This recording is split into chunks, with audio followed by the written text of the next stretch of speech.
Good morning and welcome again to our devotions for this week. It's Wednesday and we are in the middle of the week, and as usual we wonder where has the week gone. It is a delight and a joy to be with you this morning.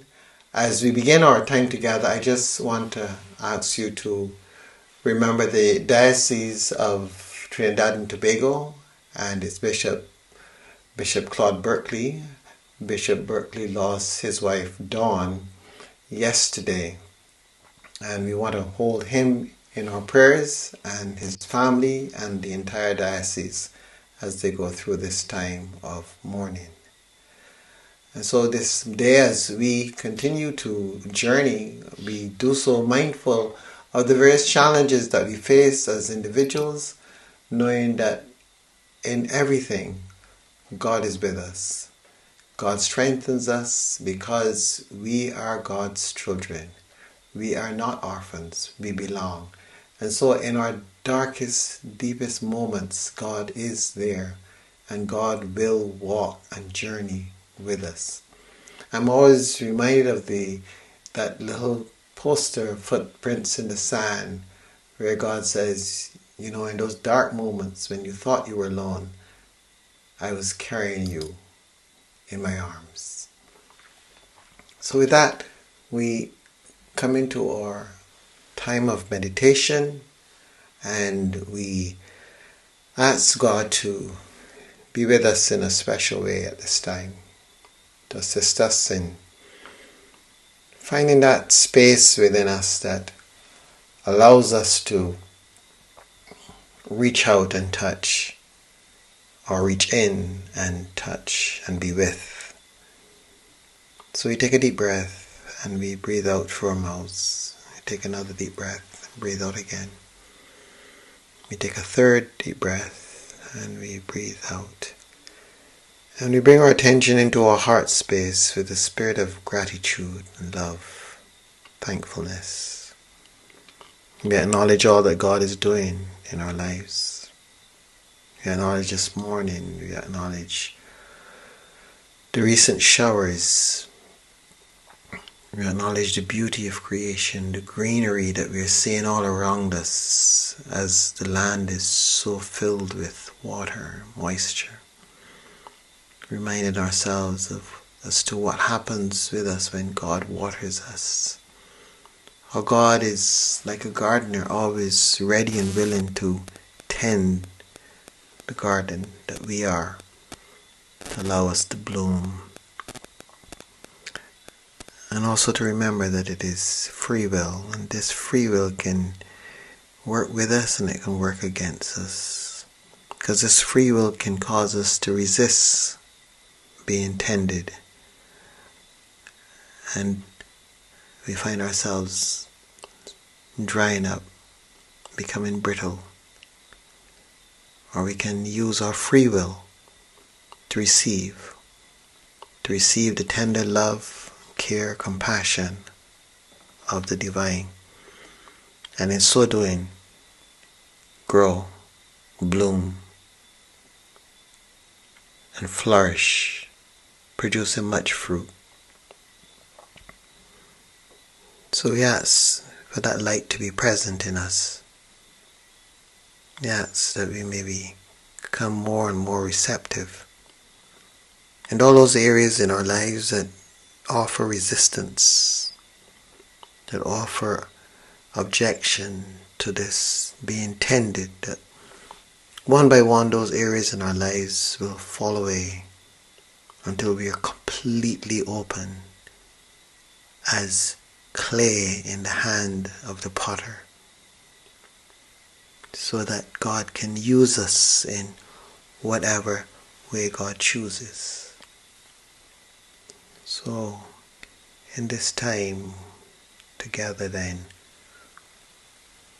we open ourselves and we allow those divine energies to be a part of us, to lift us to a higher place. We let go of that which is behind us, like Paul says, Forgetting what lies behind, I stretch forward to the upward call. So many things keep holding us down, but we need to let go, because oftentimes they hold us down because we are holding on to them. They can't hold us down unless we hold on to them. So we need to learn to let go so that we can rise and we can be with the divine. So in that place of openness and willingness to rise and to be with the divine, we turn our attention now to scripture identified for this day.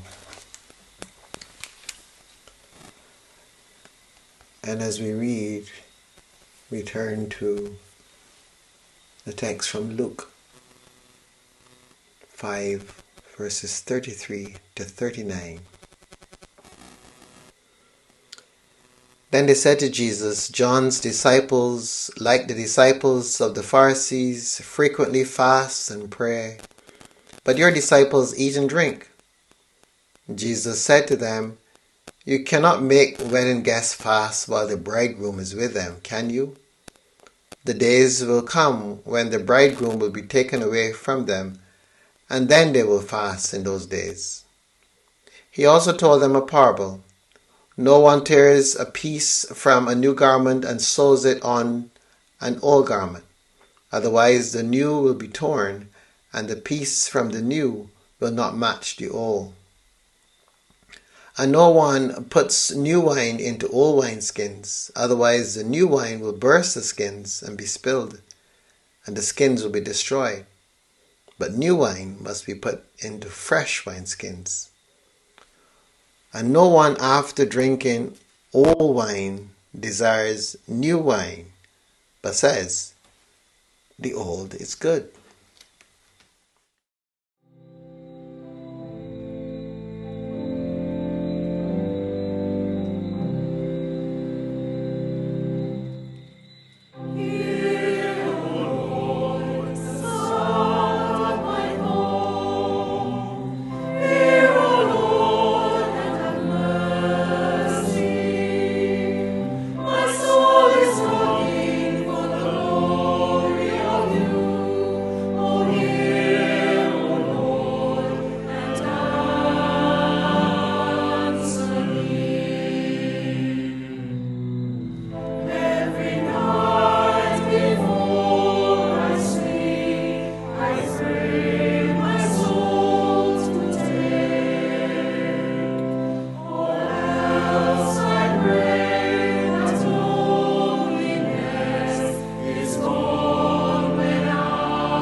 It's a beautiful song that really touches one's heart. Hear, O Lord, the sound of my call.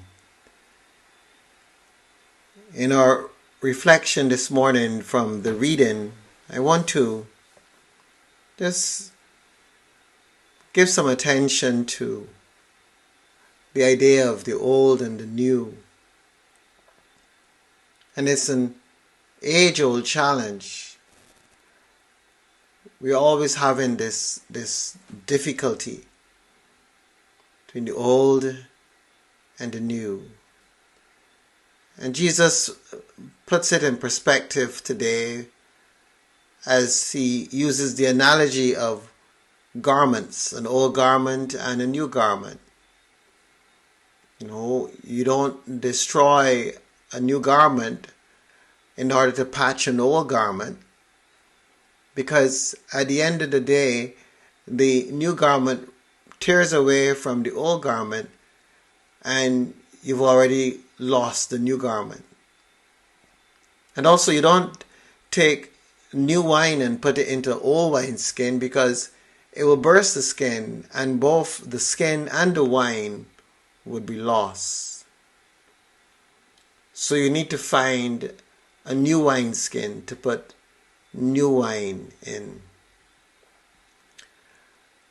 Perhaps in Jesus' day, if Jesus were alive today, he might use words like evolution, expansion. Because this is what this is speaking to.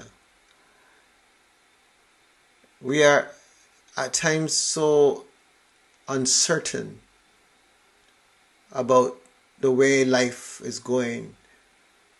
And we try our level best to hold on to that which has gone before.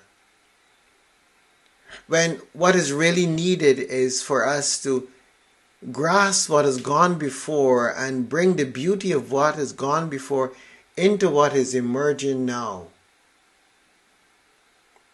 Into a new day, a new opportunity, a new advancement. And there is the sense in which we can see this in almost every aspect of life. I recall working at St. Thomas Church, and one of the members introducing a tablet with all of the service on the tablet and all the readings, etc. And he was a gentleman, perhaps in his late 60s, perhaps early 70s. And the next thing, his wife had one. And then a couple of other elderly folk got one. And then it spread. And I was amazed, because it didn't come about through the young. It came about through older folk embracing something new, seeing something new and holding on to it, stepping out of their comfort zone and bringing that desire to worship God and to be attentive in worship, bringing it into a new structure. No more leaf turning, but being able to use the tablet. And that was the beginning of some really wonderful things that we see today in almost every church. But this was long before COVID. And the beauty of that is that is what our journey is about. Being able to see how we can engage what is coming before us, what is new, without thinking that we are betraying what has gone on. We're not. Because we are where we are because of what has happened in the past. And having said that, I think it is important for us to be very conscious of that idea of stepping out of the past and stepping into the now and embracing the now. Because there are times when we hold on to things that we really need to let go of. There have been things that might have occurred in our lives, challenges that we've had to face, and we have gotten past those challenges. But sometimes persons constantly want to remind us of those challenges that we went through. And they may even call us and ask us to give our testimony, which sounds nice in a way, but what it is doing for us is it's constantly taking us back there, into where we were, into that challenge. And we continue to repeat that story over and over again. And oftentimes, we must be very careful that we don't begin to define ourselves by that old story. And so, after time, I become that old story. Instead, to acknowledge the old story and what it has done and where it has taken me, and to create a new story. A new story that does not require the rehashing of the old story. Because the old story cannot contain the new story. The old story just brought me thus far. It can't take me anymore. I need to create a new story, a new way of being, from a new set of circumstances. So in a similar way, Jesus says, you don't take the old wineskin and pour the new wine in the old wineskin. It can't contain it. It was not made for it. You need to find a new wineskin to put the new wine in. Friends, these past years have brought, in a sense, to completion our old wineskins. No matter how we look at it, in so many different ways, we have gone through something that we never would have expected. We never would have imagined it. When 2020 began, we didn't think of anything of the sort. There might have been rumors of things that happened way away from us, but we didn't think that 2020 would have looked anything like it did.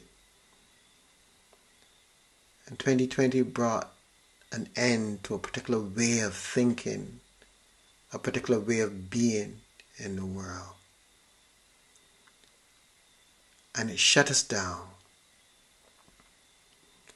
And right now, there is a serious challenge because many are unable to begin afresh. Many are fearful.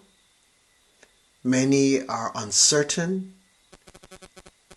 Many are looking to see if they can bring the past back into the future. But however we look at it, for the most part, we are really failing to do the one thing that is necessary. Leave the past in ashes and create something new. The past is my present. It will always be my present. It will always be a part of who I am. But it is not for me to devise a future based on my knowledge and understanding of the past.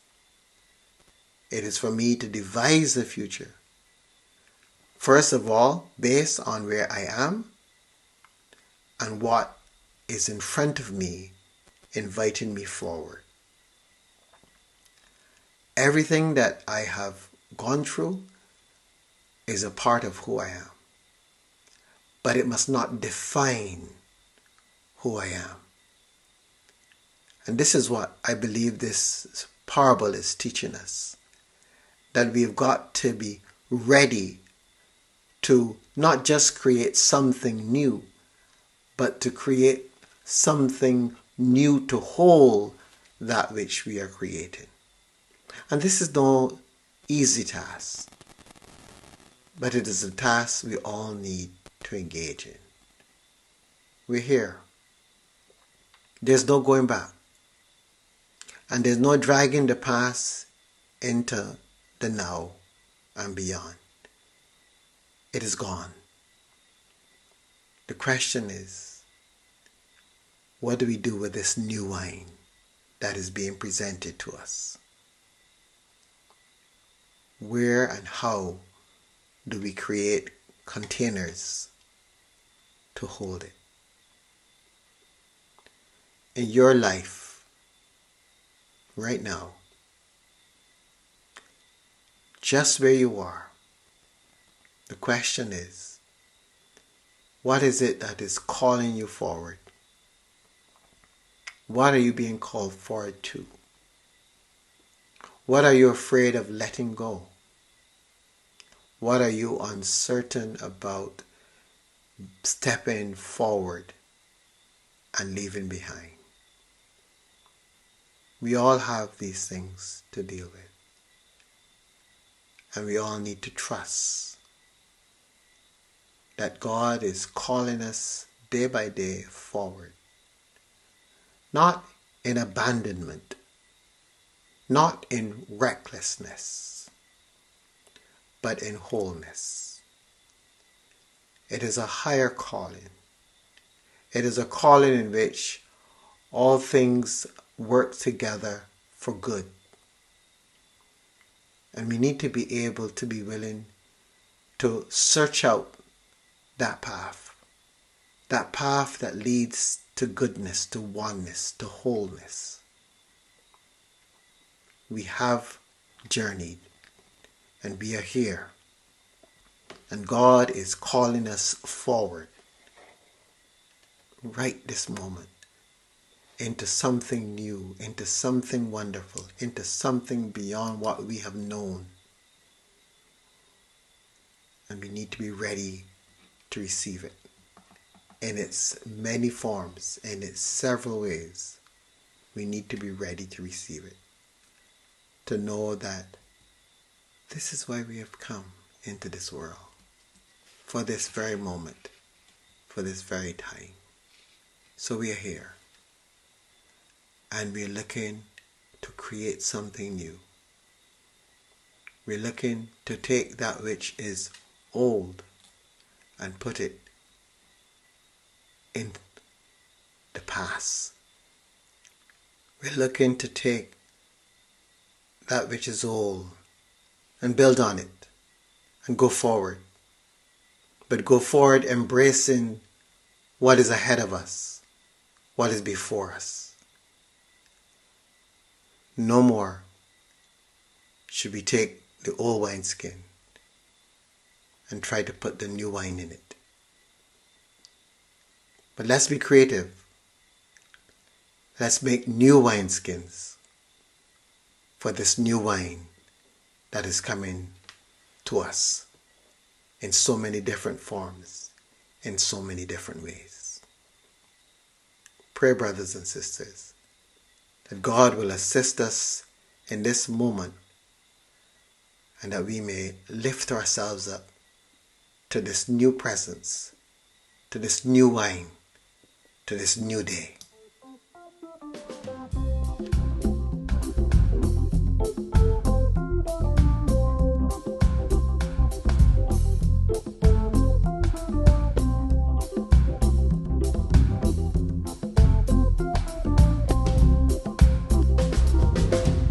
Lord, I lift your name on high. Lord, I love to sing your praises. I'm so glad you're in my life. I'm so glad you came to save us.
love